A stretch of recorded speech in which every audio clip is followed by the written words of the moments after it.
¿Alguna vez te has preguntado a dónde perteneces? Puede que esta pregunta parezca no tener sentido en una película donde solo vemos a un lindo gato vagar junto a otros animales, pero en realidad es algo mucho más profundo de lo que en realidad nos imaginamos. Irónicamente, esta expresión refleja a la perfección el mundo en el que se embarcan nuestros protagonistas. Hace poco pude ir a ver Flow, una película estrenada el año pasado que trae a la mesa una propuesta de historia muy diferente a lo habitual.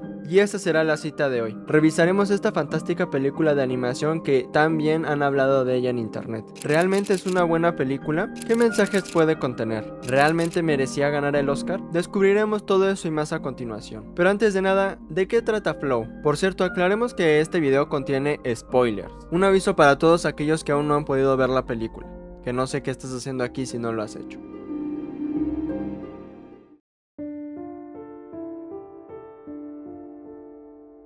La película inicia con un pequeño gato negro escapando de una manada de perros, y cuando finalmente logra escapar aparece un grupo de venados huyendo de una gran inundación, en la cual termina atrapado junto con uno de los perros que lo perseguían. Cuando llegan a la orilla se encuentra con una ave extraña que parece interesada en el gato, pero el perro la termina alejando. Ambos avanzan hasta llegar a una cabaña de madera que está rodeada de estatuas de gatos. Podemos suponer que es la casa del gato porque entra por una ventana, pero no logramos ver a su dueño. Poco a poco el nivel del agua empieza a subir hasta que inunda totalmente la casa. Podemos ver que el perro se va en un barco con sus compañeros, mientras que el gato se refugia en la cima de una estatua gigante de un gato. Y aquí tengo que aclarar algo. Esta es una película hermosa, pero cuando fui a verla al cine la sufrí bastante, porque tengo que confesar que realmente tengo algo de talasofobia, que para quien no lo sepa básicamente es tener miedo a grandes cantidades o a grandes espacios de agua, lo cual no es algo muy bueno considerando que esta película se desarrolla principalmente en un gran océano o algo así. ¿Y por qué menciono esto? Se preguntarán.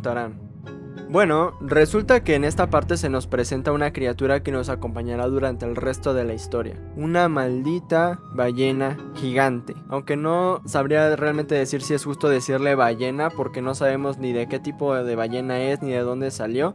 Pero el caso es que esta criatura está y eso solamente me hace sentir peor. Por fortuna, es rescatado por el MVP de la película, un capibara que anda manejando un barco, y así ambos se dejan llevar por la corriente, hasta que aparecen muchas aves iguales a las que salió al principio, y tratan de cazar al gato, pero este cae más de una vez al agua salvando su vida. Ambos logran llegar a una torre medio destruida, donde ven a un lémur metiendo un montón de basura en una canasta, pero el capibara, recalcando que es el MVP, hace que suba al barco para irse con ellos, salvando su vida. Por cierto, ¿a nadie le resulta extraño que un capibara sepa cómo conducir un barco? ¿No? ¿Solo a mí?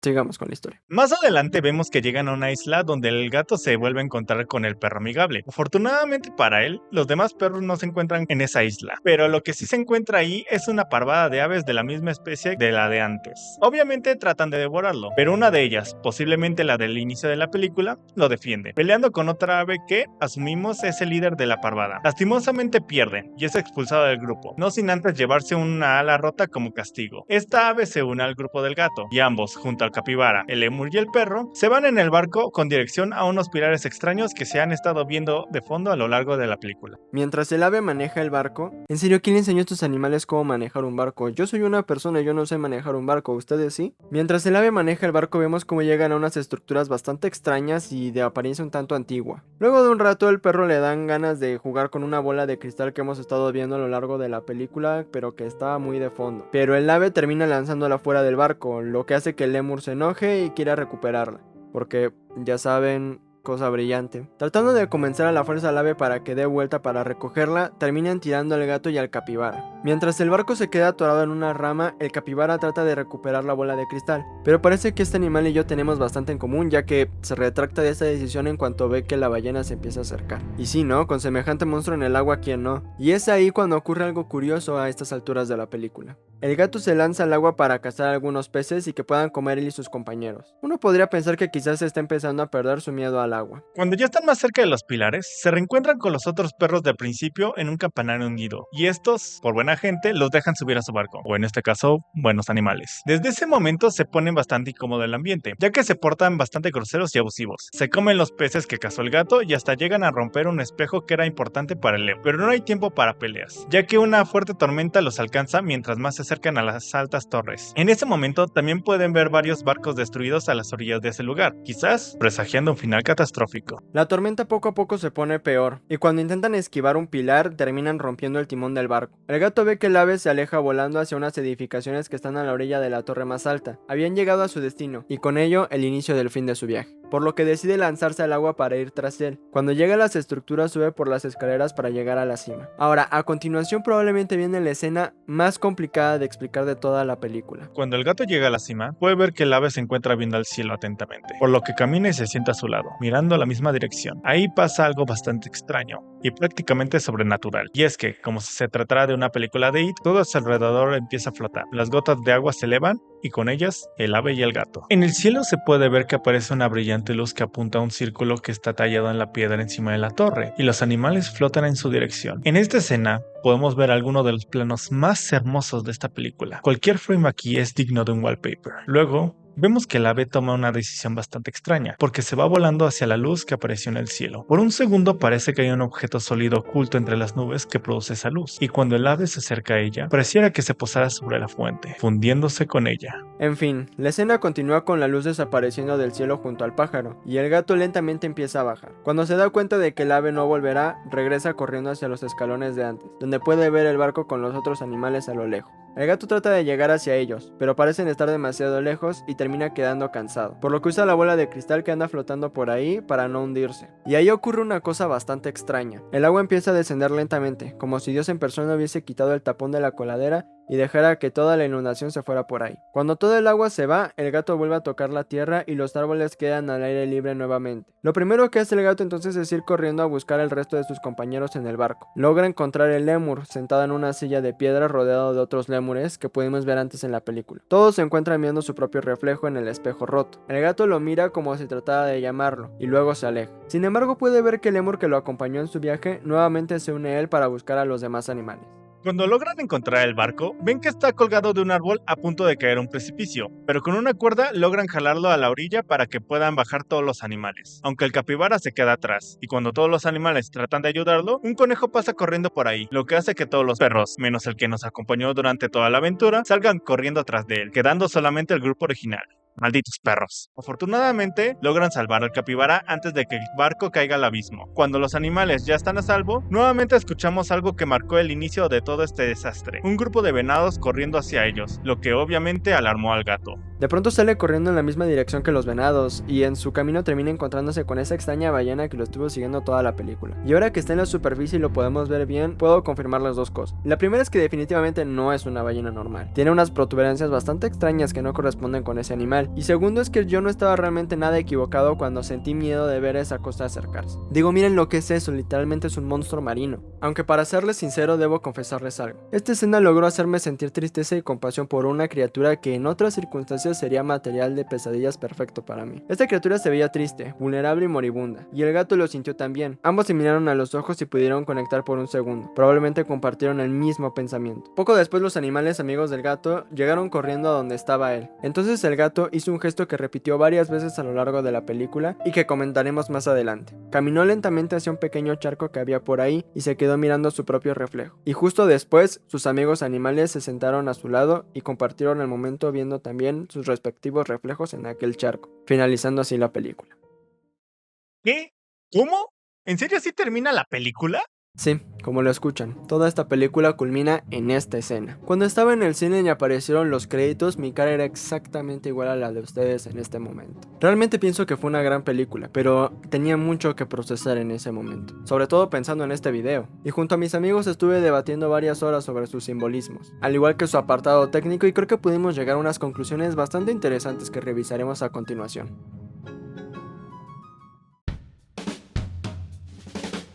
Bueno, ahora que ya contamos de qué trata la película, hablemos de cómo se hizo. El director fue el gran Jin Silvalodis, un cineasta y animador proveniente de Letonia que se juntó con un estudio de animación francés llamado Sacre Bleu Productions para la realización de esta cinta. Teniendo un presupuesto bastante limitado para este tipo de películas de apenas $3.5 millones, Jin le propuso la idea de realizar esta cinta animada en un software de animación sorprendentemente gratuito llamado Blender, que seguramente muchos de ustedes alguna vez han escuchado al menos nombrar. Supongo que la idea era ahorrar costos, pero quién sabe sabe, igual y tenían la intención de, no sé, mostrar las capacidades del programa o algo así. Por lo general la industria de la animación suele utilizar ciertos programas que más bien son de paga. Otra cosa que destaca esta producción por encima de otras es su proceso creativo, ya que al igual que los programas, la industria de la animación suele seguir el mismo esquema de producción para realizar sus películas, teniendo como base, pues no sé, por ejemplo cualquier tipo de obra utiliza el storyboard, lo cual para los que no lo sepan básicamente es como una secuencia de imágenes que te muestran cómo van a ir surgiendo las escenas, algo así como un cómic. Esta herramienta es muy útil ya que sirve como guía para tener un orden de producción, pero se sabe que cuando le hicieron Flow no utilizó uno. Básicamente el director dijo que lo fue haciendo todo al corrido, utilizando una animática que realizó de forma directa en el programa. El arte de la película también fue un logro técnico bastante impresionante, teniendo un estilo 2.5D similar a otras producciones como Spider-Man Into the Spider-Verse, Arcane, El gato con botas El último deseo, o Las tortugas ninja Caos Mutante. Esto en gran medida se vio impulsado gracias a los aportes de su artista conceptual llamado Arthur Gore, quien le dio ese característico aspecto a los escenarios del mundo de Flow. Obviamente nada de esto hubiera servido para la historia de no ser por aquellos que nos acompañaron durante toda la aventura, los personajes. Como todo buen artista, Gintz se inspiró en aspectos de su vida cotidiana para la creación de estos animales, sus propias mascotas. En numerosas ocasiones, Gintz ha revelado que sus principales inspiraciones para el gato protagonista es una gata que tuvo durante la infancia llamada Josephine, o Josefina para los cuates, al igual que el perro amigable que está inspirado en uno de sus perros actuales. Algo bastante enternecedor, porque creo que cualquier persona que alguna vez haya tenido una mascota empatizará con la idea que tuvo el director de querer hacer una película basada en sus mascotas, un poco inmortalizando sus memorias. Otra cosa interesante fue el diseño de la ballena, ya que también tuvo un origen bastante impresionante. Al principio la ballena iba a tener un aspecto de ballena normal, pero fue cambiada para ser más aterradora. Pero vamos a ahondar en esa idea un poco más adelante, ya verán por qué. Las películas por lo general utilizan distintos elementos para poder contar su historia de manera entendible. Uno de los principales es el diálogo, con el que podemos entender muchas ideas y sentimientos de los personajes, y ese es justamente un elemento que esta película no tiene: diálogos. Es completamente muda, por lo que el lenguaje cinematográfico centrado en el resto de elementos visuales debía ser suficiente para expresar todo lo que los animales sentían y querían mostrar. Desde la iluminación, el diseño de escenarios, la paleta de colores, la lluvia, la expresividad de los movimientos sobre los modelos 3D, todo eso contribuyó a tener una muy buena narrativa sin pronunciar una sola palabra. El diseño sonoro, más allá de los inexistentes diálogos, fue muy importante para la expresividad de la película. En primer lugar, todos los sonidos que sustituyen a los diálogos. En el caso de esta película, se decidió ocupar sonidos reales de animales, ya que en muchas producciones suele ser más fácil y barato recrearlos con otros elementos. Pero acá fueron un poco más de método y prefirieron utilizar a los animales reales para usar sus sonidos. De aquí salieron un par de anécdotas bastante curiosas, la verdad. Como que el gato que usaron para los maullidos de la película estuvo varios días sin pronunciar sonido alguno, ya que le asustaba bastante el micrófono, o también que el sonido del capibara no convenció del todo a la producción, por lo que decidieron mejor usar el sonido de un camello bebé para que se pudiera ajustar un poco mejor a la personalidad del personaje.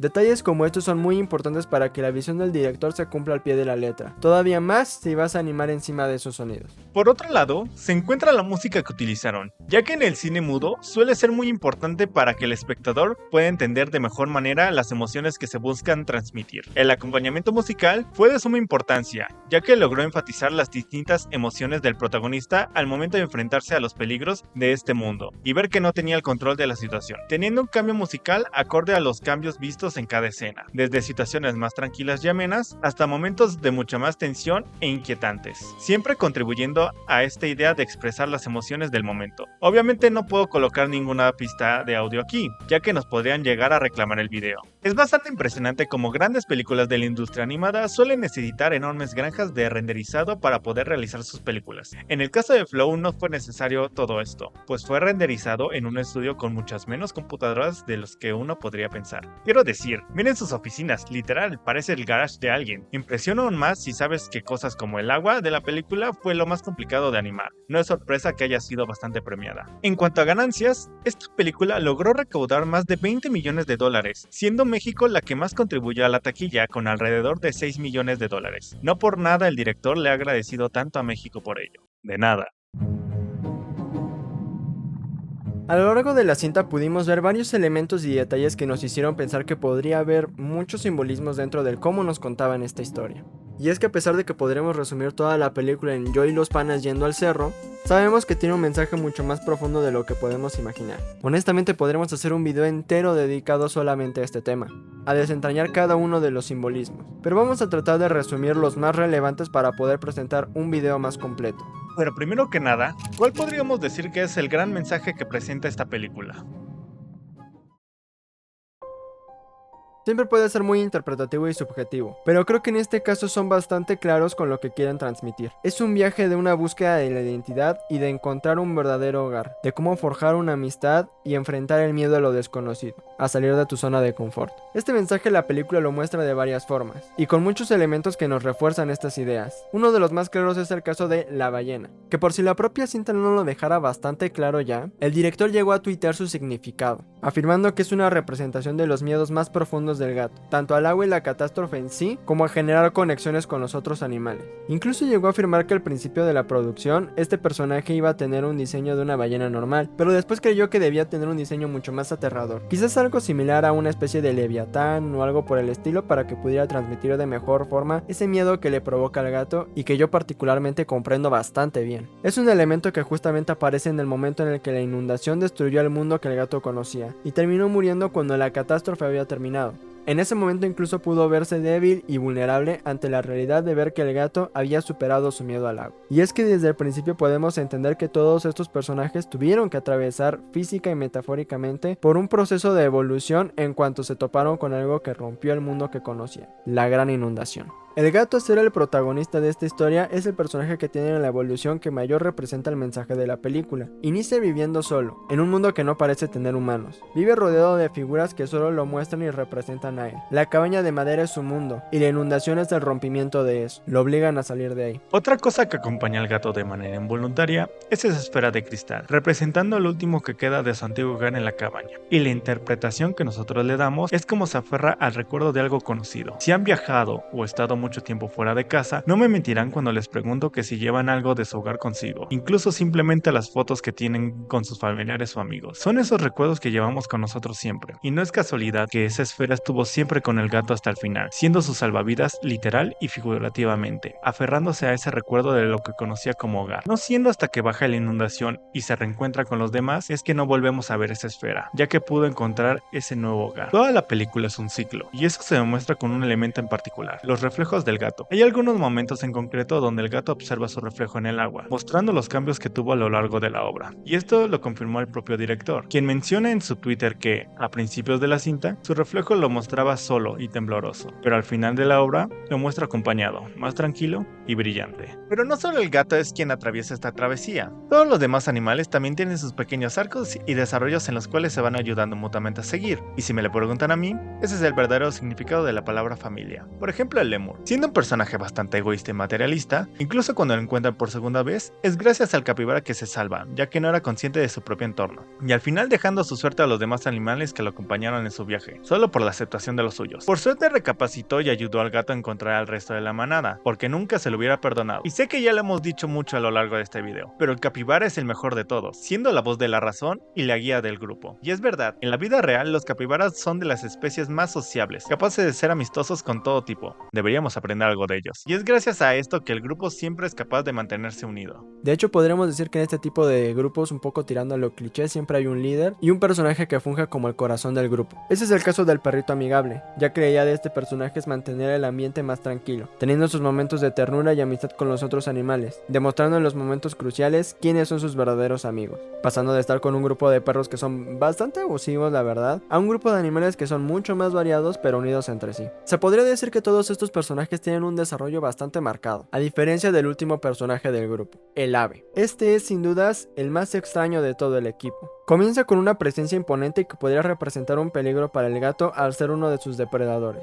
pero podemos ver que en realidad tiene un comportamiento bastante antinatural para el promedio de aves de su especie, actuando más curioso que peligroso, defendiendo la vida del gato por encima de lo que quería su parvada. Por eso es expulsado, probablemente lo veían como alguien débil. Cuando se une al grupo del gato es cuando más queda claro el objetivo del viaje, llegar a esas altas y misteriosas estructuras. Pero vamos a retomar el tema del viaje del ave para más adelante, ya que aquí queremos recalcar un tema bastante importante: las altas torres y las diferentes estructuras que aparecen a lo largo de la película. Estuvimos investigando si estas construcciones realmente existían en el mundo real, pero fracasamos rotundamente. Sin embargo, encontramos muchas similitudes con diferentes culturas alrededor del mundo de las cuales podría haberse inspirado el director, aunque claro, puede que simplemente estemos fumando lo mismo que él. El ejemplo más evidente es la ciudad que visitan en el barco mientras el ave maneja, que tiene una arquitectura muy similar a ciertas culturas de Medio Oriente, como la antigua Babilonia o Sumeria, lo que nos podría dar una idea de dónde podría estar ambientada la película. Por un lado, la arquitectura nos dice Medio Oriente, pero por otro lado, la especie del ave puede indicar que sería Sudáfrica, por lo que de esos lugares podrían venir todas las inspiraciones religiosas. Una de las representadas es curiosamente el budismo, y esto queda más claro cuando vemos la arquitectura que hay en las montañas al final de la película, con arcos y estructuras muy similares a ciertos templos del Tíbet. Y como estas, hay diferentes simbolismos que podrían hacer referencia a creencias y sucesos religiosos. Uno de los más evidentes es el que se inspira en la historia del Arca de Noé, y creo que es bastante obvio. Un grupo de animales en un barco viajando hacia una montaña en medio de una inundación tratando de sobrevivir. Curiosamente en esa historia se habla de la extinción de la humanidad, y quizás una estatua extraña de una persona que aparece hundiéndose al principio de la película, que quizás podría hacer referencia a esa parte de la historia. Sin embargo, Flow decidió terminarla de una forma muy particular, y acá es donde retomamos el final del viaje del ave, porque en mi opinión ese personaje representa muy perfectamente el concepto literario del mártir, una figura que se sacrifica en pos de aquello en lo que cree y termina convirtiéndose en un símbolo. En la película podemos ver que el ave es un ser que rompe con el ciclo natural, interesándose y defendiendo a los animales que son más débiles que él, haciendo de estos su principal causa a defender. Es por eso que cuando sube a las extrañas torres, decide sacrificarse por el bien de su nueva familia, ascendiendo al cielo y convirtiéndose en el símbolo de un nuevo mundo, muy similar nuevamente a la historia del Arca de Noé, que busca hacer una limpia en el mundo, un nuevo comienzo.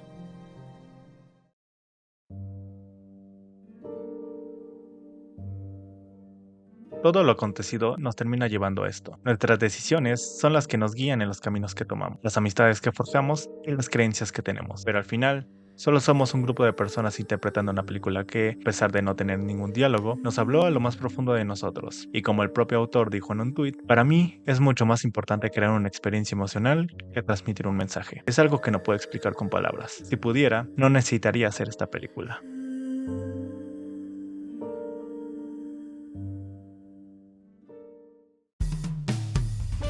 Wow, creo que nos pusimos bastante intensos con el punto anterior, pero realmente queríamos hacer un buen trabajo y entregar un muy buen resultado de nuestra interpretación de esta película. Y es que esta es otra de esas obras que pueden servir como ejemplo de que la animación no es solamente para niños. No solamente hablamos de violencia o escenas sexuales, hablamos de temáticas más profundas y complicadas que, quizás en edades más tempranas, no somos capaces de comprender, como la identidad o el sentido de pertenencia.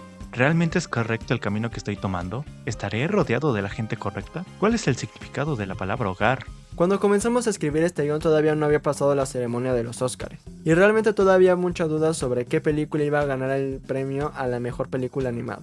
Este año realmente hubo bastante competencia y debo decir que no he visto todas las películas que fueron nominadas. Lo que sí sé es que realmente no hubo una mala película que no mereciera su nominación, por lo menos en esta categoría, ¿verdad? Otra fuerte contendiente fue la de Wild Robot, una historia que le robó el corazón a muchos espectadores, y espero que próximamente Fernando por fin pueda verla para hacer un video de esta maravillosa película.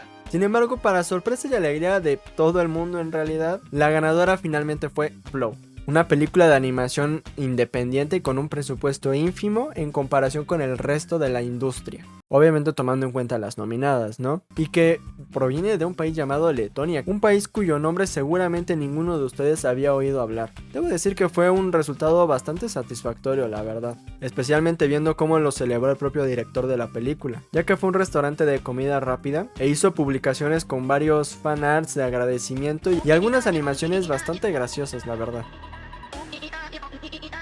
Y no es el único. El triunfo de esta película desató una ola de celebración a Flow en su país de origen, con estatuas en parques, grafitis y un museo donde exhibieron los distintos premios que ganó la película a nivel internacional. ¡Rayos! Incluso los conductores de noticias usaron playeras con el gato de la película impreso para mostrar su apoyo. Y eso no hace más que demostrar que fue la elección correcta. Que aunque a simple vista pueda parecer que es una película bastante sencilla, sobre un montón de animales viajando en un barco, en realidad esta película significa mucho más, tanto para los creadores como para nosotros los espectadores. Y es por eso que realmente creo que Flow es una película diferente.